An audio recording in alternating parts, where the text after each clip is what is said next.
When we go through the process of cryopreservation, we talk about the consent forms that we give to our patients. One is called the disposition of eggs or embryo consent form. So the patients have a choice to decide, God forbid something happens to them, what happens to their eggs. So they can mark, either they can donate the eggs to research, or they can donate them to somebody they know, or they can donate them to science, or they can donate them to another couple, or they can decide to discard the eggs. A lot of people think that freezing eggs depletes your eggs and causes future infertility. That is, thank goodness, not the truth. Freezing your eggs basically saves them from dying. So we're born with about 1 million eggs. And what happens is when we're teenagers, we start ovulating some of these eggs. Before that, a lot of them unfortunately die. So they go through a process called atresia, or cell death, every month. So when we're teenagers, we basically ovulate one of those eggs, and about 20 to 30 eggs at least die every month. When we decide to do a process of egg freezing or embryo freezing, what we do is we give patients medication so that all the follicles grow. And when all the follicles grow, we actually are saving them from dying. We're doing a rescue mission. So we're not allowing these 20, 30 eggs to die every month. We're actually taking them out and making them all into eggs and giving them all a chance for the future. If we didn't do that, they would basically just undergo cell atresia and just die, unfortunately. And so we're not depleting future eggs when we do this. And so future fertility is not usually affected unless patients have something called an ovarian torsion, where the ovary twists after the procedure, which is very rare, which can cause problems with the future ovary function. So a lot of my patients that freeze their eggs can decide in the future to either carry them themselves, or they can use a surrogate once they're fertilized with sperm and made into embryos. I have a lot of couples who decide to do reciprocal IVF. So one undergoes the process of egg retrieval and removes the eggs. They have them fertilized with a donor sperm that they have picked together, and then the other partner carries the embryos and delivers the baby. Or some of my patients decide to use a surrogate to get the embryos delivered by a surrogate, sometimes for medical or non-medical indications. So I have a lot of patients who come to me because of polycystic ovaries or other conditions such as endometriosis. With polycystic ovaries, these patients usually have more follicles and have irregular periods. And sometimes when we do the procedure of egg retrieval, they end up having more eggs than patients who don't have polycystic ovaries. So we have to be very careful in stimulating these follicles. However, it can improve chances of getting pregnant in the future, because with polycystic ovaries, it's much more difficult getting pregnant on your own when you don't have help. And also, if you wait 10 years, if you're older, it's nice to have those eggs frozen for the future. In patients with endometriosis, they usually have a lower number of follicles than patients without endometriosis. And sometimes they have something called an endometrioma, which is an ovarian cyst in the ovaries. So we have to be careful to access the eggs without going through the endometrioma whenever possible, and decreasing the chance of an infection and bleeding after the surgery. So for patients with endometriosis, they also have scarring in their peritoneal cavity, which makes it more difficult to get pregnant on their own. So doing IVF improves their chances of fertility for now and for future use. A lot of patients with severe endometriosis sometimes need to have a hysterectomy and to remove their ovaries because they have such severe pain with their periods. And so freezing their eggs or embryos for future use obviously gives them a chance to be a parent in the future. In patients who have a family history of premature menopause or early menopause in the mother, sister, or grandmother, I recommend that they get assessed for fertility. So they should have an ultrasound AMH level as well as an E2 FSH level on the second day of their period, and and check out their fertility. If they have low number of follicles or high FSH or low AMH level, they should consider undergoing cryopreservation procedure to save their eggs or embryos for the future, because if their mother went into early menopause, they also have a higher chance of going into early menopause and not having any potentials to have their own genetic child in the future. So for these patients, we recommend also doing a Fragile X test, which is a genetic test. It's a blood test to make sure they don't have a Fragile X condition, which can have a higher chance of premature menopause. So I always tell my patients that it's important to have the knowledge of what type of eggs you have frozen and how many you have, and depending on that, deciding how many kids you might be able to have from these eggs. So when you are ready to use them, we look at how many eggs are frozen, and decide, do we want to unfreeze all of them or just part of them to make them into embryos? So once we decide on that, we also have to have somebody to fertilize those eggs. So either they have a partner that could give them the sperm to fertilize the eggs, or they would have to get a sperm donor from a cryobank. And so once we sign the proper consent forms and get everything ready to unfreeze, we do something called a FOET cycle, or so it's called a frozen oocyte embryo transfer cycle. It starts out with removing, let's say, 10 eggs out of the freezer. Let's say that's all they had. So we would unfreeze all those 10 oocytes. So what we do is the embryologist does a special reverse vitrification process where they thaw the eggs. And the same day of the egg thaw, they let us know how many survived. So for example, if 10 were frozen, maybe 8 will survive the freezing process. And then the same day, we put the sperm directly into the eggs. So when you have frozen eggs, you can't do the regular IVF process where you put sperm around the eggs and may the best sperm get inside. That's called the IVF, in vitro fertilization process.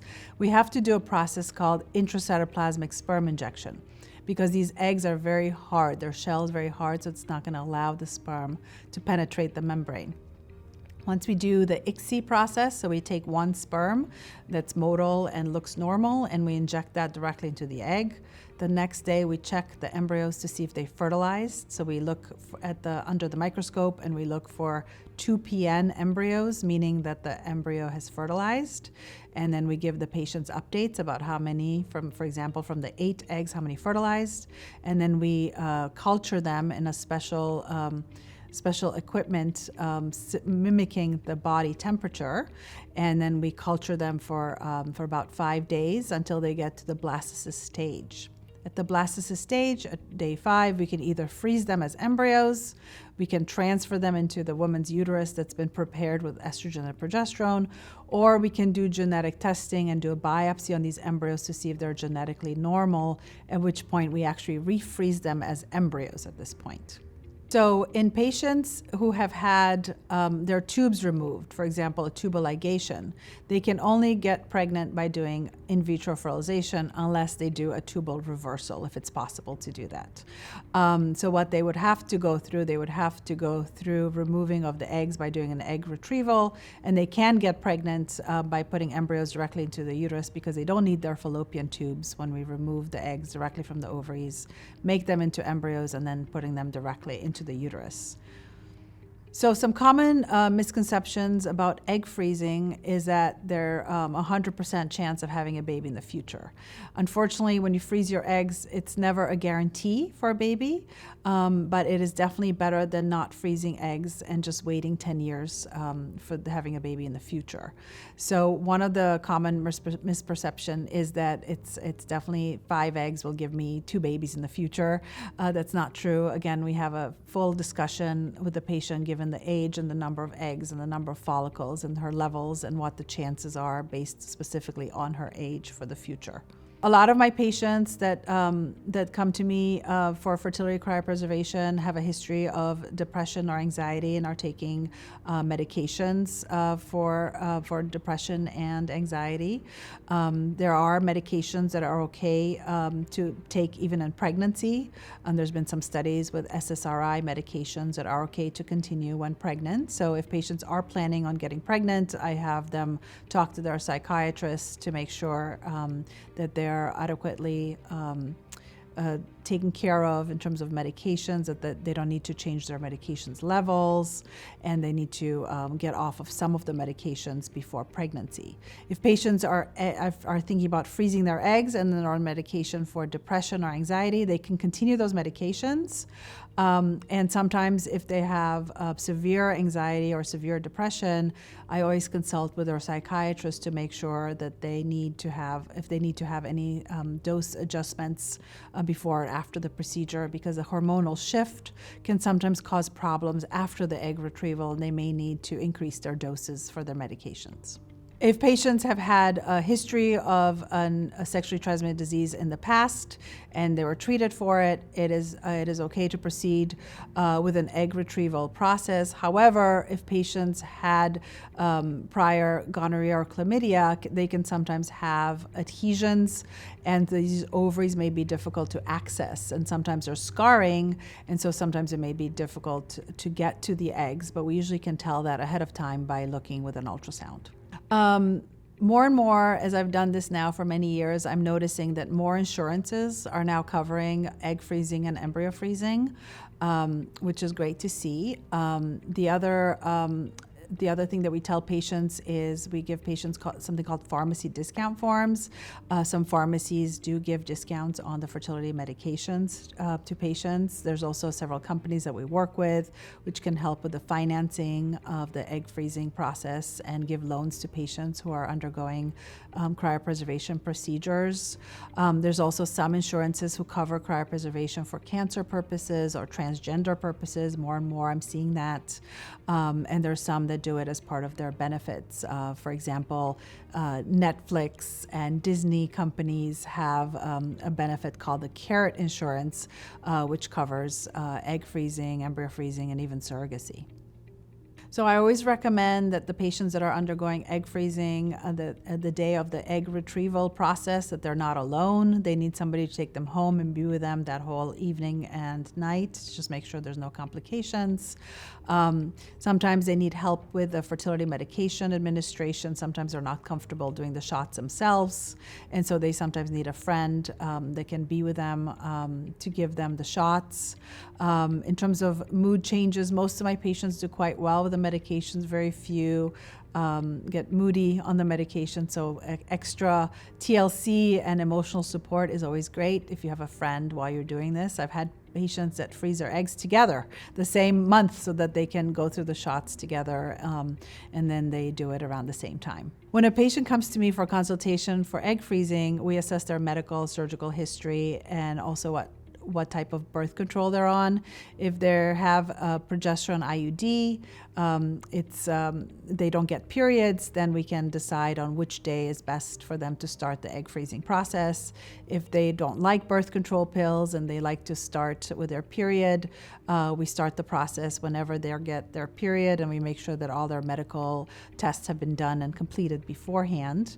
Once that is all completed, from the time that they get their period to the time that they're done with the egg freezing process is about a 12-day period of time, from day 2 when you start the medications till the day of the egg retrieval. So it's about 2 weeks of time that they need to be in town for the egg freezing process. But from consultation to the egg freezing process, it can vary depending on their history and depending on their travel schedule.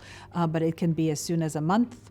It take as long as a few months, depending if they've got thyroid issues or decreased ovarian reserve, and we want to get more eggs on board before we do the egg freezing process. So in terms of the decision of freezing eggs, embryos, or not freezing anything at all, it depends on the patient's planning and patient's current life situation.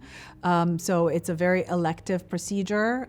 Patients choose to undergo egg freezing if they desire future children.